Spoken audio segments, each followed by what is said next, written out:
First, I would like to introduce myself a little bit. I'm doing my master's in computer science from University of Washington, and I have around 4 to 5 years of experience in tech industry before starting my grad. And today in this session, I want to discuss about my experience of job hunt and how the current COVID-19 situation has impacted the way we search jobs and what are the main factors that we should focus on more during these times in terms of job search scenario. Yeah, so to start with, I know job search is an exhaustive process and it takes a lot to be consistent and keep applying. So these are the common questions that everybody among us have, once at least once they had in their mind that is there a hiring freeze in all the industries because of the COVID-19, or can I find a job that how can I find a job that is available and in the market, and should I change my strategies keeping the current situation in mind, and how should I stand out without even contacting that place, and rest.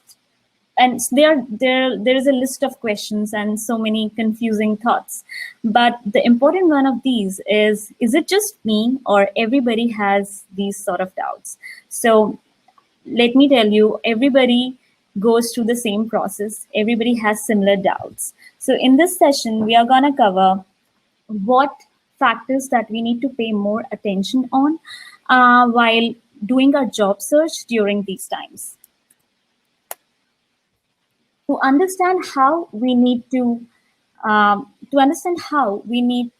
just a moment, I think I'm facing a technical, yeah, sure. Okay, so just to understand that how we need to adapt to these changes, it is important to know what are the changes and how things have changed. So let's admit it, for once and all, things have changed, and this change is going to be there for a significant amount of time, like for a few months. And so the way we go out, we shop, the way we eat at a restaurant, everything has changed. Even the way we get our haircut is changed. This change is not limited to our personal daily lives. This change has also impacted the recruiting industry. And not all companies are hiring as they used to hire before, but there is a positive side to it. Many of the companies are hiring more than usual, so we can get benefit from it. And this is the first factor that we can consider while applying for a job. The second change is people are working from home. So how does that impact your job search? It does. There are two factors to it. First, people are working from home. That means there is a less opportunity for a face-to-face meetup, a coffee meeting or a lunch meeting, an informational interview. Second, people are multitasking. So I know a few people who have kids and they are schooling their kids in the afternoon, and they are shifting their working hours towards early morning hours. And so they are just adjusting their time based on their need. So when you're approaching a person for an informational interview these days, don't get surprised when somebody says, hey, does 7 p.m. works for you or 8 p.m. works for you? Because this might be the time that the person is most comfortable talking to you. And then you should respect that decision and be flexible and asking. So you can just always ask that, what is the best time that suits you well? And then you can move forward. Also, another thing is the world of virtualization. So everybody is, joining virtual platforms. There are virtual career fairs, there are virtual recruiting events, and these recruiting events are not as simple as before, because when we talk to a person face to face, there is a combination. The communication is effective, so you can use your hands, you can use your body language to communicate your intentions. But if you're talking to a person over an audio call, or sometimes even for that matter a video call, these signals are not that visible. So communication becomes really important here. It is very important to be super careful in choosing words while forming a sentence, and be prepared in advance. When you're just talking on a virtual platforms, the gaps are very visible. If you're not prepared and you're thinking things in your mind while you're talking, people can make that out, and they can see, okay, this person has not done his homework, and that might make you lose your points. Another thing, this is an important aspect of any job search, preparing your profile. But during these times, online presence is even more important. And so there are a few platforms like LinkedIn. Um, you can have your own personal website, GitHub, and why we need to use these platforms even more now, because when you are going for a virtual career fair, or when you're going for a normal career fair or recruiting event, people talk to hundreds and sometimes thousands of students or professionals at a time, and the chances that everybody will go back and check your online profile is not that big. But when you're talking to a person over a virtual session, it's very easy to just type in your LinkedIn profile and see, hey, what is the background of this person? What are the questions that I can ask? What is his background, his interest? So it's very easy and it's a very quick access. Having a good online presence can make or break the case. So I'm not saying that this is my experience, that whenever I was prepared with my online, I was active online and I was referring my LinkedIn profile to others, it gave me a better response. So in my experience, we should definitely work on online presence. And how I approached it, so I booked a time slot on my calendar just dedicated towards developing my online presence. So I gave around 30 minutes daily or so, developing and connecting with people over these platforms. And it's always good. One general practice is that it's always good to tag a message when you're asking someone for a connection, because that gives the other person an idea why you want to connect with them, what is your background, and how they can help you. And I did receive a call back, a message from a person. So I contacted one person and I told him that, hey, I'm interested in this work that you're doing, and it would be great to connect. And then he actually reverted me with a good books and links about the same topic. So people are there to help. We just need to be, on the top of that game.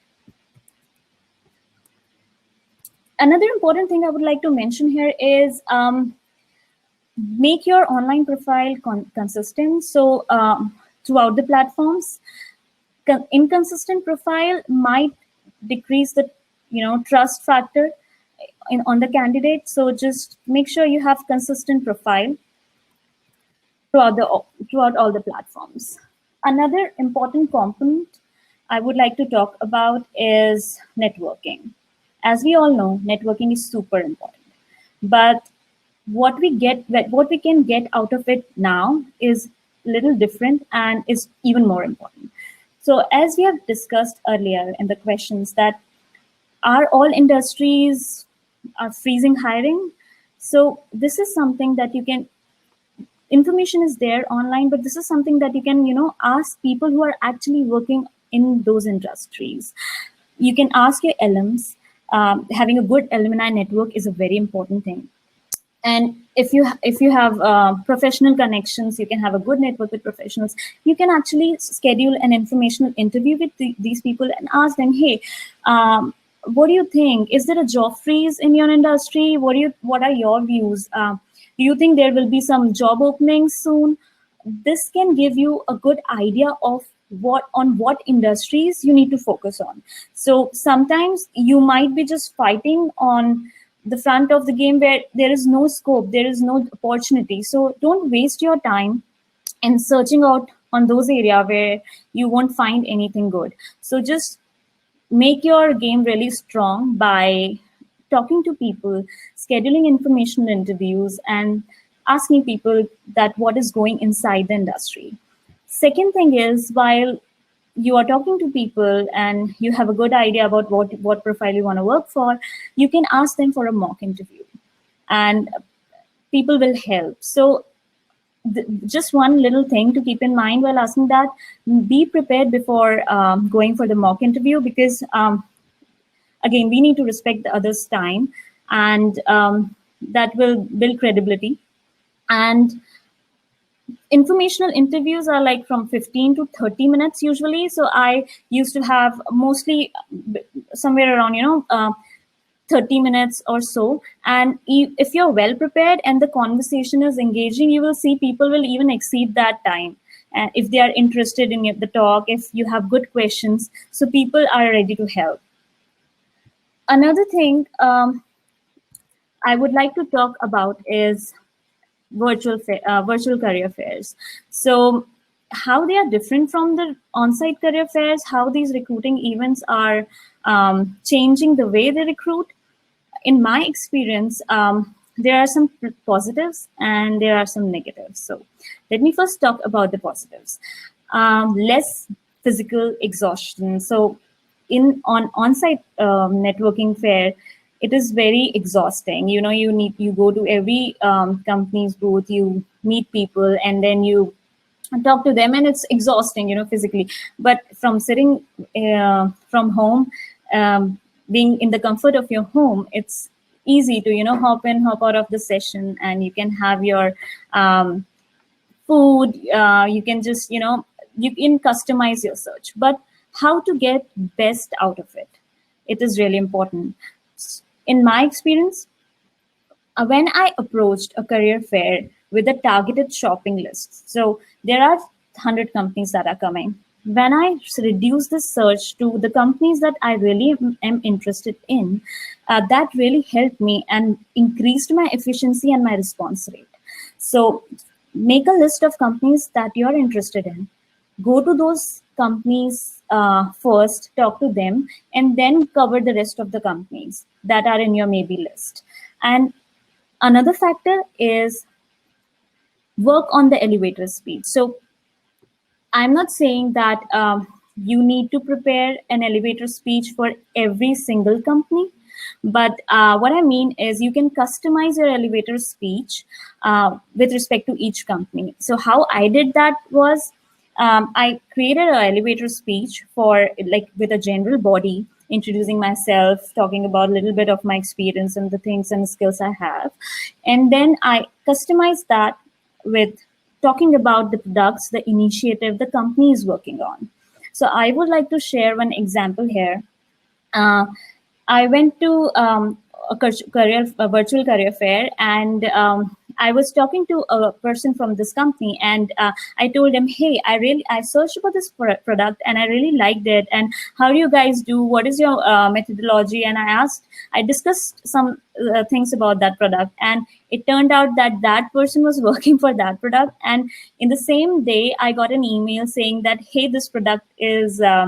Releasing next day, and we have so many good opportunities for this product, and would you be interested? I can connect you with the right person." So this really worked well for me. That's why I strongly support customize your elevator speech with respect to every company that you are really interested in working for. Also, make sure that you did your homework. There is proper information on your resume. Your profile, your resume is clean, and by clean I mean there are clean sections. It's not a messy one which is having words and words, and it's so verbose. Make sure you have a clean profile in terms of resume. And another thing that I would like to talk about is how I approached this job search. So I'll discuss the points that I covered when I was doing my job search. First thing is maintain Excel. So create an Excel with one column with the name of companies, the job titles, the links to those job titles that you have applied, and the date you applied. You can later on sort those columns based on the date, and then you can follow up with those applications. Like suppose if you're sorting things and then you found, okay, it's been 2-3 weeks that I didn't hear back from them, so then you can just go and follow up with them. Second thing is, online, in my case, online experience, online application gave me less response as compared to networking or referrals. Um, I believe so because through networking or referrals, you get direct access to the recruiter. And on online website, there are so many applications, and sometimes it's not that easy to get through that. Also, it a good resource to find a job is the company's website. Sometimes the jobs that companies post on the online search platforms, these jobs are expired and there is a delay in removing these jobs. So don't waste your time applying for jobs that are already expired. Try to go to the individual website and then search jobs, and then maybe you can contact people and use your network to apply to those jobs, or maybe you can apply online. Third thing I kept in mind was keywords. So we can add remote friendly keywords to our resumes now. We can add things like time management, because time management can show that you will work efficiently even if you're working from home, and show what online conferencing platform you can use, like Zoom or Skype. It's important to do that. Third is write communication skills. Like if you have done some work or you write a blog or something, then just put all those things on your resume. It might help the person to understand that, hey, this person is good at communication, and he might help our organization communicating better and do better work.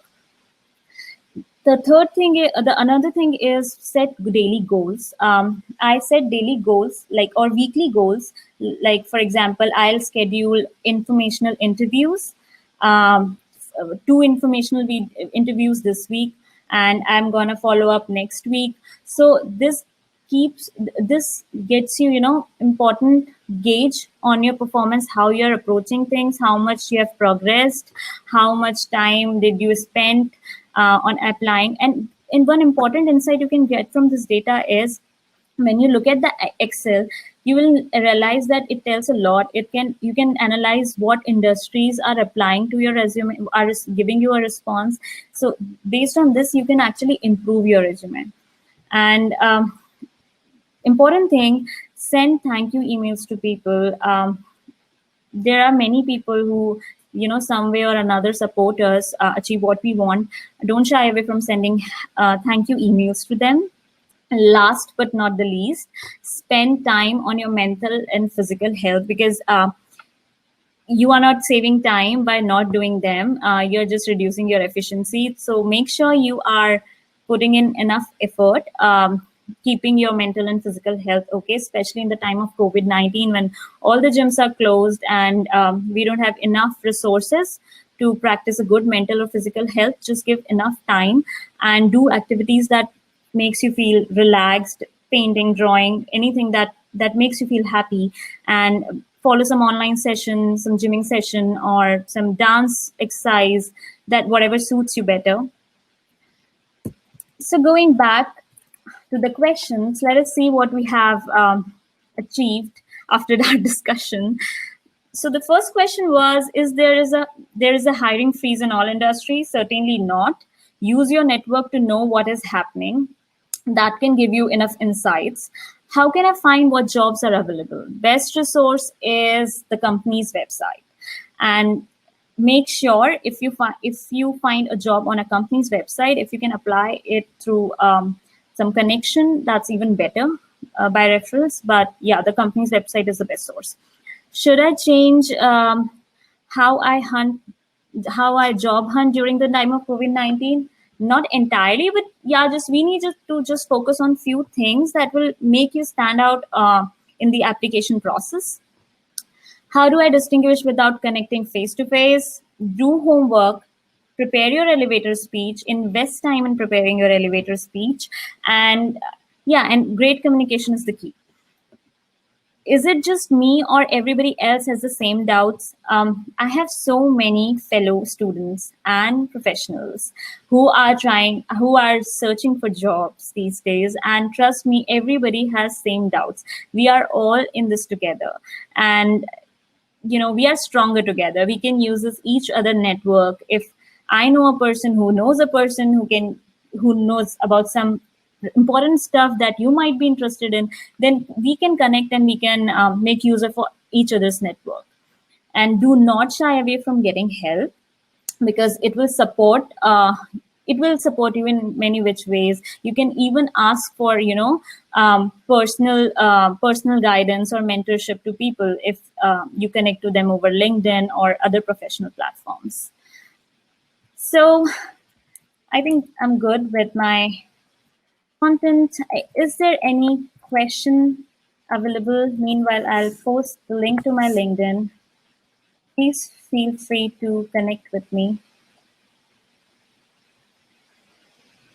So yeah, it's a good question.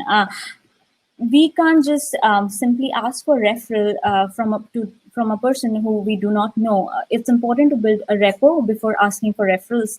It's good if you introduce to that person and ask him, hey, I'm interested in this field and I would love to connect with you, or can you schedule an informational interview? And after that interview or meeting with him and discussing your requirements with him for some time, and then you can ask that person, okay, hey, do you have any openings, and I would please connect me to the right person, or please refer me in your company. So I know it's very overwhelming to just go and ask someone for referrals, but yeah, there is a way you can just go and ask that person about your interest, and you can have one informational interview with them, and then let them know what you want to do. They might give you more guidance and from like where to apply, which is the best way to apply for their company. Thank you for attending. It's awesome to connect with you all. And yeah, I do believe we can learn from each other a lot. And when I was doing my job search, I called so many people, so many seniors, so many professionals asking, hey, what is the best way to do this? What is the best way to do that? So I thought I should host a session, just sharing my experience to do the same. Thank you. Have a nice day, all of you. Bye-bye.